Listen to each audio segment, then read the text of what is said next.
दोस्तों ये खबर ऐसी है कि दिल पर अजीब बिजली सी गिरी है ये खबर सुन के। क्या हुई? कि जितनी भी डिफेंस पब्लिकेशंस हैं वो ये बता रही हैं कि अमेरिका की टोटल रिलायंस जो है वो इंडियन पोर्ट्स के ऊपर है। My God! शिप्स के रिपेयर के लिए भी, सिपाहियों को, अपनी फोर्सेस और सर्विसमैन को पीछे से प्रोटेक्शन देने के लिए भी, सप्लाई लाइन के लिए भी, फूड सप्लाई के लिए, और उनके मशरक़ वस्ता के अंदर जो सारे 10 बेसेस थे वो उनको ठीक तरह से यूज नहीं कर पा रहे। आपका सऊदी अरेबिया के साथ जो डिफेंस पैक्ट है पाकिस्तान का, उसका क्या हुआ? मतलब ईरान तो अटैक कर रहा है सऊदी अरेबिया को। Is Pakistan going to go and defend Saudi Arabia from Iran? हम सऊदी अरेबिया के साथ एक स्ट्रेटेजिक म्यूचुअल डिफेंस एग्रीमेंट कर चुके हैं। सारी दुनिया को उसका पता है, is a sovereign agreement. Saudi Arab के दारुल हुकूमत रियाज में अमरीकी सिफारत खाने में धमाके के बाद आग भड़क उठी। हम इस पोजीशन में नहीं है क्योंकि वो कह रहे हैं आप बहुत कमजोर है और आपकी फॉरेन पॉलिसी बड़ी कमजोर है। They are not capable of doing anything. Homework तक नहीं करते हैं यहाँ पे, डिसर्टेशन भी दूसरे लोगों से करवाते हैं यहाँ पे। I am so disgusted. हम हकीकत को तस्लीम नहीं करते हैं और चीज़ों को कह लें कि खास जो जाविया नहीं होता उससे देखते हैं, अपनी अपनी ऐनक लगाई और अपने अपने जाविये से देखना, फिर किसी की नहीं सुननी। भाई जब ऐसा नहीं होता तो फिर क्या करते हैं? आए बाएं शाएं करते हैं या फिर इल्ज़ाम तराशी का काम तेज़ कर देते हैं, इल्ज़ाम की बुछाड़ कर देते हैं। कल हम देखा कुछ लीडिंग चैनल्स को उनकी सैटेलाइट को हैक किया गया, ऑब्वियसली रिस्टोर हो गया। आपके पास अब आज की क्या इन्फॉर्मेशन है? ये एक हॉस्टाइल एक्टिविटी थी, ये कहाँ से की गई और कुछ ट्रैक कर पाए हम? बहुत बड़ा नुकसान वो करना चाहते थे साइबर डोमेन के अंदर, वो नाकाम रहे। अच्छा जी। और बहुत ही शॉर्ट पीरियड ऑफ टाइम में उनके हमले को पसपा भी किया गया और नशरियात बहाल भी हो गई। लेकिन एक सेकंड, समा टीवी की स्क्रीन जो है वो हैक हो गई। इससे पहले जियो की भी हैक हुई थी और ARY की भी। अच्छा, वैसे हैरानी की बात है टेलीविजन चैनल्स को शर्मिंदगी भी नहीं होती ये खबर देते हुए। पाकिस्तान के पंजाब, सिंध, कराची कॉन्सुलेट, लाहौर कॉन्सुलेट, कहाँ पर हमले हो रहे हैं। लोगों को इतनी खुली छूट, मतलब कि वो दंदनाते फिर रहे हैं कॉन्सुलेट के अंदर घुसने की कोशिश में मारे जा रहे हैं। 8-10 लोगों का एक कॉन्सुलेट के अंदर घुसने की कोशिश में मारे जाना, this is unbelievable. Hello friend, जय हिंद। हिंदुस्तान स्पेशल न्यूज में आपका स्वागत है। जैसा कि दोस्तों आपने क्लिप में देखा, पाकिस्तान एक बार फिर अपने ही बुने हुए जाल में फंसता नजर आ रहा है। पिछले साल पाकिस्तान ने सऊदी अरब के साथ एक रक्षा समझौता किया था। इस समझौते के मुताबिक अगर सऊदी अरब पर कोई हमला होता है तो उसे पाकिस्तान पर हमला माना जाएगा, और अगर पाकिस्तान पर हमला होता है तो उसे सऊदी अरब पर हमला माना जाएगा। यानी दोनों देश एक दूसरे की सुरक्षा में साथ खड़े रहेंगे और किसी भी हमले का मिलकर जवाब देंगे। लेकिन अब हालात बिल्कुल अलग दिखाई दे रहे हैं, जब सऊदी अरब पर ईरान की तरफ से ताबड़तोड़ हमले हो रहे हैं। ड्रोन और मिसाइलों से कई शहरों को निशाना बनाया जा रहा है और यहां तक कि सऊदी अरब की रिफाइनरी पर भी हमले किए गए हैं। तब पाकिस्तान की तरफ से सिर्फ बयानबाजी और निंदा ही देखने को मिल रही है। असल में पाकिस्तान ने यह समझौता भारत को ध्यान में रखकर किया था, ताकि कूटनीतिक स्तर पर भारत पर दबाव बनाया जा सके। स्ट्रैटेजिक म्यूचुअल डिफेंस अग्रीमेंट में साफ तौर पर लिखा है कि किसी एक देश पर हमला दोनों देशों पर हमला माना जाएगा और दोनों देश मिलकर उसका मुकाबला करेंगे। लेकिन मौजूदा स्थिति में पाकिस्तान इस समझौते पर कोई ठोस कदम उठाता हुआ नहीं दिख रहा है। न तो सऊदी अरब को कोई सैन्य मदद देने की बात की गई है और न ही ईरान के हमलों का मिलकर जवाब देने की कोई तैयारी दिखाई दे रही है।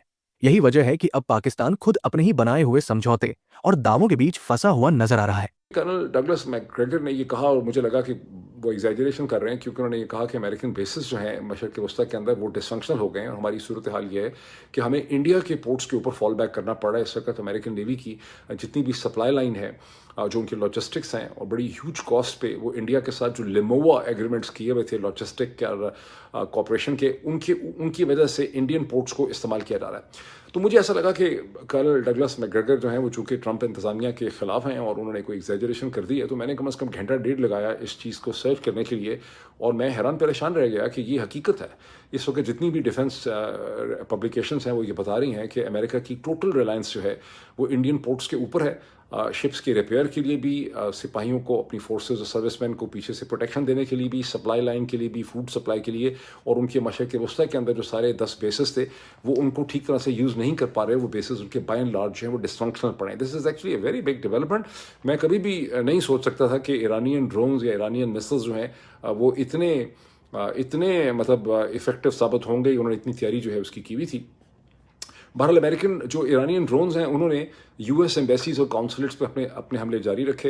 पहले हमें खबर आई थी कि सऊदी अरब के अंदर जो अमेरिकन एम्बेसी है वो जल गई है। उसके बाद हमें अब मेरे ख्याल से चंद घंटे पहले मुत्तहिदा अरब इमारात यूएई में भी यही सूरत हाल हुई है और भी बहुत सी जगहों पर यही सूरत हाल है जहाँ अमेरिकन काउंसलेट्स और एम्बेसीज जो हैं वो अब डिसफंक्शनल हो गई हैं बिकॉज उनके ऊपर ईरानियन ड्रोन्स मसलसल जो है हमले कर रहे हैं और वो उनको रोक भी नहीं पा रहे। ये भी वैसे बड़ी इंटरेस्टिंग बात है कि अब ये रोक भी नहीं पा रहे हैं इन ड्रोन्स को। अब बस यही है कि यकीन कर लें कि चलो जन्नत को मिल जाए, उस पे भी ये शिया हैं, हम क्या कह सकते हैं। So I think this is bad.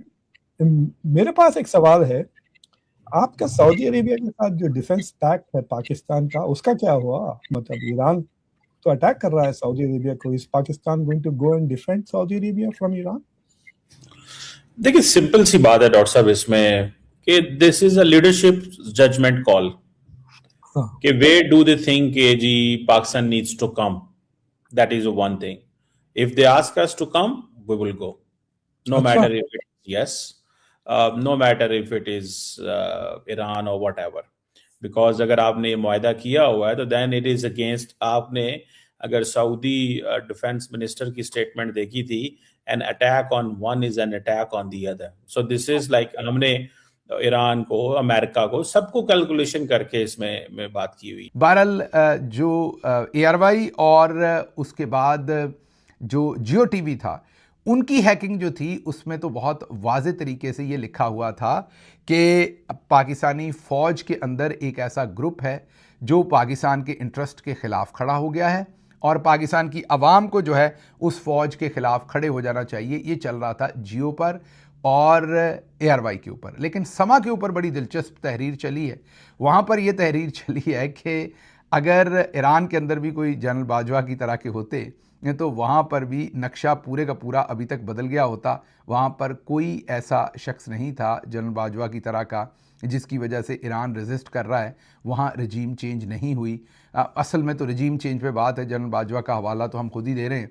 इसके साथ ही साथ एक और भी बहुत ही हैरान कुन और मानी खेज किस्म का डाटा आपके सामने रखते हैं जो सोशल मीडिया पर आज बहुत सारे लोगों ने शेयर किया और डाटा दुरुस्त है। पाकिस्तान ना ये जंग लड़ रहा है, ना पाकिस्तान के ऊपर ईरान ने हमला किया, ना अमेरिका ने किया, ना इसराइल ने किया, पाकिस्तान का कोई लेना देना नहीं। लेकिन पूरी दुनिया में ईरान के बाद जो सबसे ज़्यादा लोगों की जानें गई हैं वो पाकिस्तान के अंदर है। नंबर 36 है पाकिस्तान के अंदर और तीसरे नंबर पर इजराइल है जहां पर 12 का नंबर है अभी तक। शायद ये नंबर अब बड़ा हो पिछले, लेकिन वो इतना नहीं बड़ा कि 36 से ऊपर जाए। और तीसरे नंबर पर अमेरिका है जो अब नंबर शायद 6 या 8 पे चला गया है। शुरू में ये 3 पे था जिस वक्त का ये डाटा जो है ये शेयर किया गया, लेकिन वो भी अभी भी चौथे नंबर पर ही है। तीसरे पे इजराइल है और दूसरे पे पाकिस्तान है जिसका कोई लेना देना नहीं। तो पाकिस्तान की जो एजेंसीज़ हैं, जो इंटेलिजेंस एजेंसीज़ हैं, पुलिस है, लॉ इन्फोर्समेंट है, वो बिल्कुल अब इसराइली तर्ज पर चली गई है।